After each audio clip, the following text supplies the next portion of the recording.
Who is the worst attention whore you've come across? Part 2. A lady that I work with is the biggest one-upper I have ever met. In April I had major surgery to remove half of my digestive system and was given a lot of attention from our concerned co-workers. She was not happy because she wasn't the center of attention anymore. Well, she found out she needed to have a DNC, outpatient procedure to cauterize her uterus, and you're awake for the whole thing. She came into work, she decided to milk it for all she could. And when she came into work the next day she was distraught over the fact no one came to check up on her the night before and wouldn't talk about anything but her recovery. By the end of the week she was telling people she was recovering from cancer surgery. In fact, she still complains that she is recovering from it, and this happened back in April. She also told me, unsolicited of course, that the reason she didn't come see me while I was in the hospital was because her mom had died in a hospital 13 years ago, and she is still grieving, and going to a hospital would make her grieving process start all over again. I actually feel bad for her. Girl in college would constantly try to get attention. Oh, my boyfriend dumped me. My new guy beats me. I'm gay. I'm not gay. I own a signed Kurt Cobain bass guitar, but by far the worst one. I was raped and the guy got sent to prison. Gave people a paper cut out of a rape case, but it looked odd. So I tracked it down using the Google and found she had altered it, and it was some other girl. We all cut ties with her after that. Fucking psycho. Alright. In high school, my buddy was banging this girl who told everyone she got shot. I asked her to see the bullet wound, and she pulled her shirt down a little so I could see her shoulder. You know what was fucking covering her wound? One single ace band-aid. Edit. Bonus story. So she told my buddy he got her pregnant. Condom did rip. So believable. She told him she wanted an abortion and needed $60 for it. He gave it to her. But I asked her how she was going to get it for $60. She said she was going to the hospital with a fake ID. Edit 2. I forgot the worst of all. She was a loud and proud juggalette. She got a shot. You know those vaccines are as bad as bullets. Knowing her, it was a shot, but not a vaccine.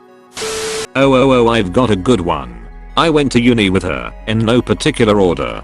She was raped repeatedly by an ex-boyfriend who kept on breaking into her room at night. When we reported it to campus security, they never saw anyone enter her room on security cameras. Same ex carved slut into her chest with a knife. Never saw any scarring or evidence of any sort. Same ex spray painted slut onto the outside of her window. She lived on the 4th floor of a tower block. Whilst traveling back home for Christmas she fell over, knocked herself out, came to in the hospital, was discharged, and beat the train home she missed because of being knocked out. That particular train journey takes 3 hours. Whilst at home for Christmas her dad kept on taking LSD and asking her to drive him to places in his van, even though she's never had a driving lesson. Was ran over repeatedly by a mutual friend. She just walked into his car. Claimed to be the biggest drug dealer on campus, but no one ever once saw her stash. Can speak 7 languages fluently, but she can never remember which languages they are. There are so many of these. It was really sad and pathetic. My ex-sister-in-law made up a story that she had cancer 3 separate times to try to get sympathy/attention. A little touchy, but here goes nothing. My brother was in a toxic relationship. He was physically and mentally being abused. Not sexually. He did manage to get his abusive girlfriend pregnant. It got to a point where he was actually crying because he just needed to come home with me to our mom. That was the last straw for me. So I said, fuck it, come with me. So he grabbed his stuff and we literally ran from her. She was throwing his stuff out the door and screaming. We kept running. But then she yelled, if you don't come back right now, I'm going to stick a knife in my pregnant belly. I wish I was making this up. We of course ran back to prevent this. So yeah, that.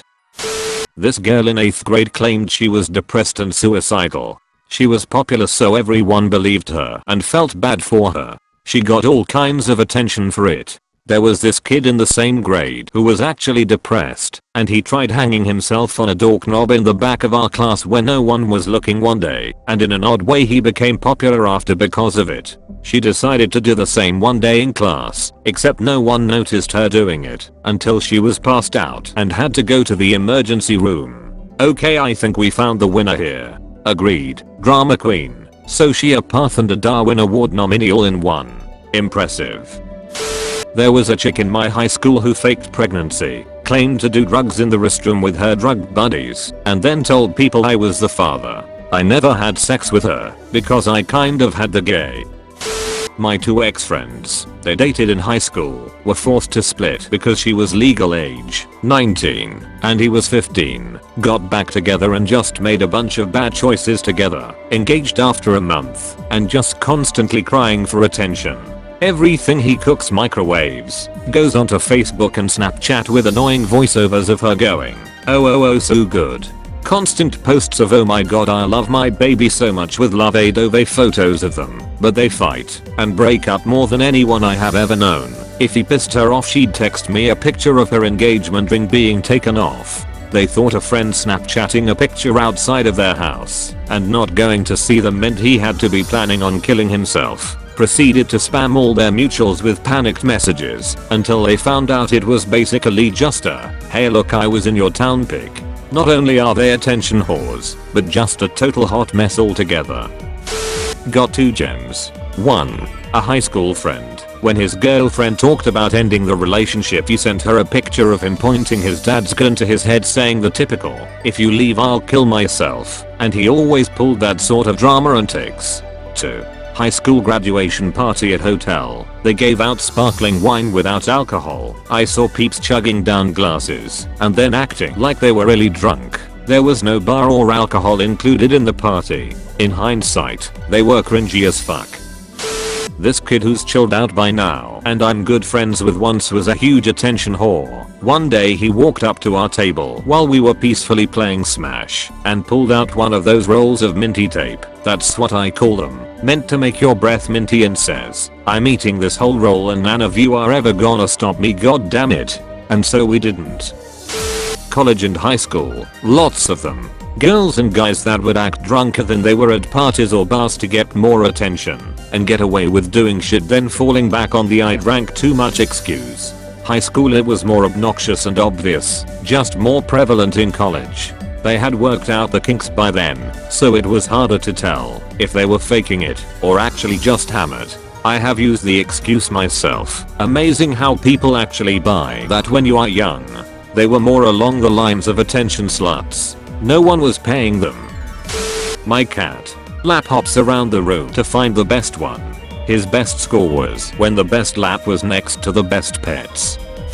So far, the worst attention whore I've encountered is a girl in my class. She goes out of her way to cause drama with both students and teachers, purely for her own entertainment. It's so ridiculous and gets really over the top most of the time. The most memorable drama she's caused in my eyes is with a substitute teacher in Italian.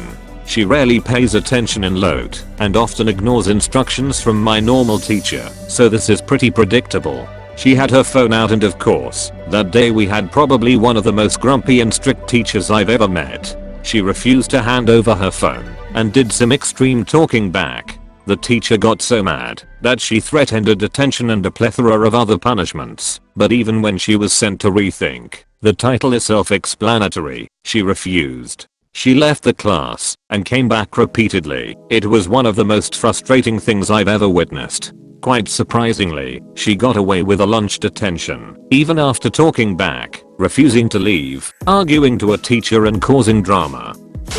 I had a girl in my class which kept telling lies to make her seem more badass or that she would be living the best life. She always told everybody that she was living on top of a mountain and had to go like 5 kilometers to school every morning by foot. I was actually friends with her, so I went to her house once and she was living in an apartment which was in an alleyway filled with drunkards. She also said that she was part of some group that were basically freelancers and that she would do life-threatening tasks every day, but she also said that it would have to stay a secret, even though she basically just screamed it around the whole school. Overall, her stories about that group had so many cliches, like that they had a member which was a 12-year-old which went fucking berserk every time he saw blood because his parents were killed in front of him, and that they had some 12-year-old scientist which apparently built some sort of gun that they'd use on the berserk kid to calm him down. She also said that she had a rival or something because apparently she kept getting followed by a dude that knew her code name, but every time she chased him, he would apparently jump on a fucking roof and run off. The stories also had a lot of logic failures.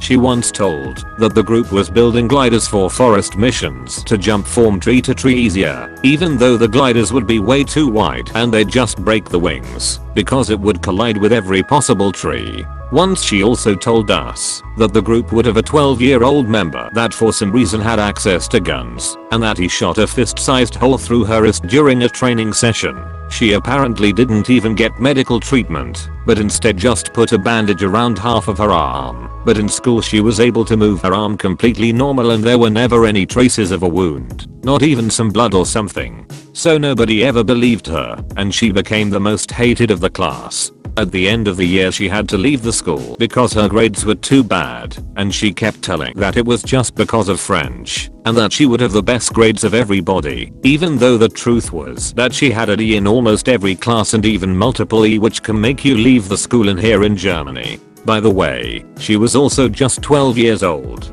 Sounds like she watched too much anime. She did actually watch a shit ton of anime. My ex. When I told a friend to go check up on her because she kept posting suicidal shit on her Instagram story, she immediately said I was stalking her. Bro, I literally just checked on you. Calm the fuck down, LMAO. My aunt deliberately lost her benefits card to a grocery store just to scream about it to other customers and get the cashier fired because she was feeling lonely that her husband wouldn't get her a new dog.